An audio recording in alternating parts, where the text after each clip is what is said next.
Hi everyone, today we will talk about how to fix or how to solve Telegram search not working.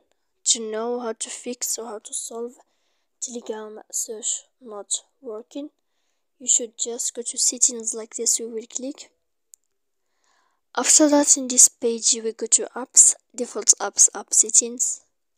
When you will see this list, you will go down to find the application of Telegram and you will enter. Then in this page here you will click for stop. When you will end this, you will enter to storage. After that, in this page you will click clear cache.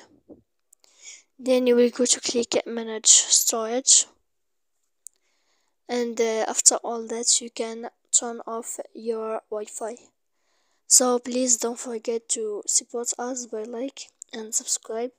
See you next time in another video.